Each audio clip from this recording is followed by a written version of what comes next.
amazing overview of our histories and unsettling our belief about being anthropologists.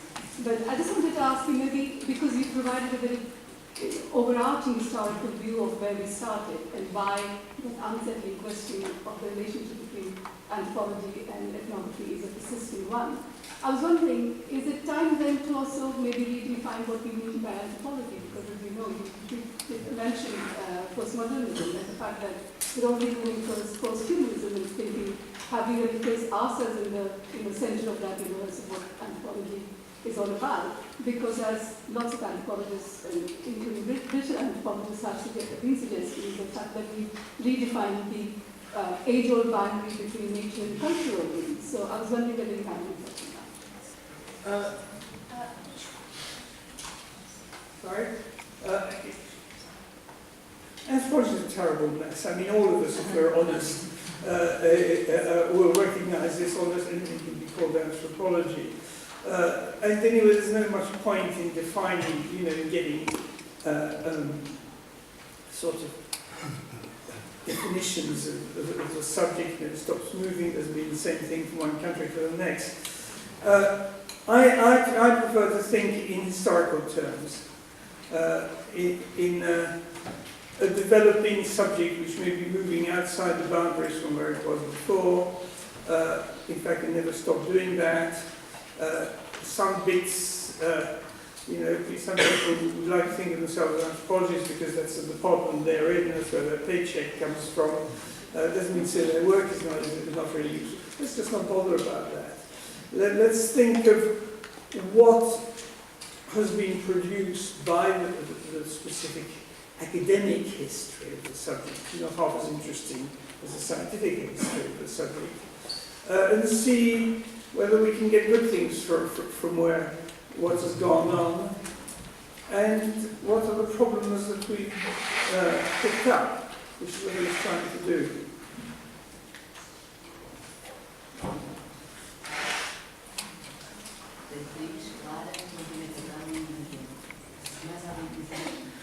Tenho 3 perguntas já, para as começas.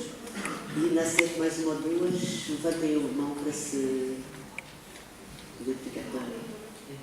Okay, my question actually comes in the flow of the previous question, which is, what would be the advice you would give to the anthropology students? In the sense that you've been around, like you said, many years, and a lot of us have some of the same. And so we have a sort of a practice or an experience, whatever you want to call it, of doing ethnography, of thinking in anthropological terms. What about the students that get into anthropology, they're just being faced with the theories they learn about and the history of the discipline, and then they go and do field work with very few years to actually think about all this. So what would be the advice you'd give them? This is my question. We'll be going to pick some more questions.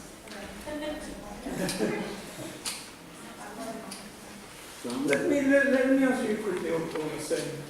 Just thinking about what has been lost by just going in one direction, the ethnographic direction, or the kind of anthropological direction. Maurice, thank you for your presentation. I wanted to ask you to tell us a little bit more about how you see transcendence. Sorry? About how you conceive of transcendence. About? Transcendence. Transcendence. The way you place the two registers of the more ritualized science speech, and you suggested that really the connection between anthropology and ethnography would come in the role that transcendence has in that example. I would like to hear more. All right. I'll answer you very, very briefly, because it's a lot of work. I'd say 2 elements. One of them is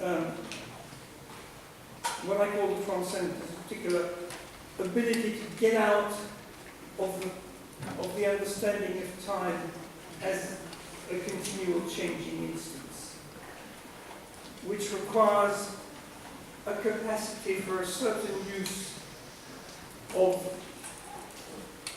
imagination, certain use, not just all forms of in Homo sapiens.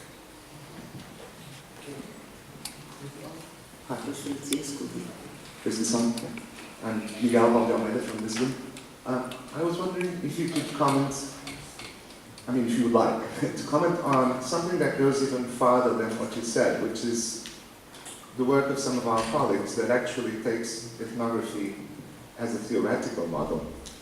That is, that takes native or indigenous ways of seeing the world as a possibility for general anthropological theory. And I'm talking about perspectivism, for instance, which is very much a current fad. I'd like to know if you have any comments on that, since this is a Portuguese and Brazilian audience mostly. Right, of course. Yeah. It seems to me that the kind, let's talk about, if you like, perspectivism. I mean, there's a lot to be said, but in a way, it seems to be a re-occurrence of a continual problem, which, if you like, Bob Evans Pritchard, of how to somehow avoid the reductionism which comes from the pull from what I've called anthropology. On the other hand, if you go in that direction sufficiently far, you go towards nonsense.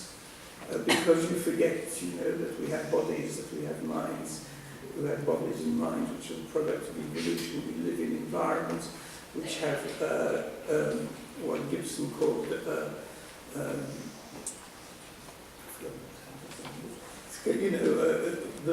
possibilities of the world. We also forget about human history. I always think, actually, the kind of recommendation I would give to students, which you were asking, we never forget that sort of settled communities are a late moment in the history of mankind, while we've never been separate. That things like the state have not, occurred for a tiny minute in the history of human beings and so on, so that we're not that separate at all. We never have been. We've never stopped mixing. Even some people, just said that rather nicely as well. Sometimes some people get stuck for the odd 1,000 years on an island. It's very unusual in the history of mankind. The history of mankind is continual mixing. So if you go along too far on the ethnographic line, you begin to create kinds of cultural divisions, which are just impossible to give from the history of mankind. Just remember the very long-term history of mankind. I think all of us should remember that, around 200,000 years. That's something we should remember. And we've been mixing for 200,000 years. Last question, Francisco.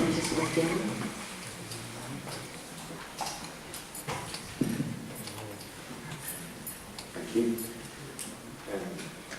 There is an ongoing debate in Portuguese anthropology about stages of anthropology in relationship to the other social sciences. And sometimes I have the impression that in the brotherhood or perhaps the sorority of social sciences, anthropology is very much defined by ethnography. I wonder whether if you can tell us something about your definition of anthropology. What is specific of anthropology? This is not through ethnography.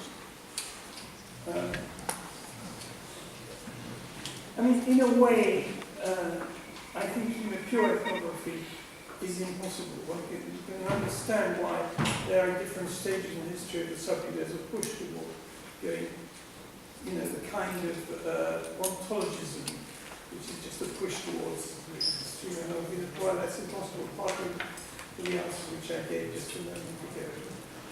I'm not very interested in the academic debates. Where we put ourselves, on which floor in the university building we put ourselves. Partly because I'm a child, so I'm bothered by this. But also because I think it's continually moving.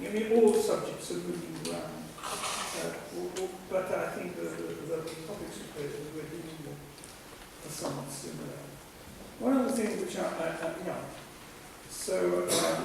something about ethnography for the general public. Of course, you're quite right. I mean, France is an extreme example. I've always been fascinated why Levi Strauss should have been the most popular intellectual in France for so long. The reason is very simple. It's because he talked about American Indians and countries. That's simple. Nothing to do with anything he ever wrote.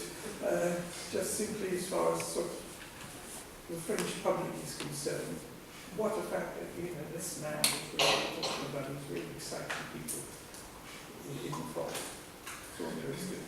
So inevitably, and perhaps it's our fault, we're very, very bad at communicating what we're doing. Of course, we were much better when we had confidence in the early evolutionary story. I mean, we know it's not acceptable anymore, but it is much more coherent.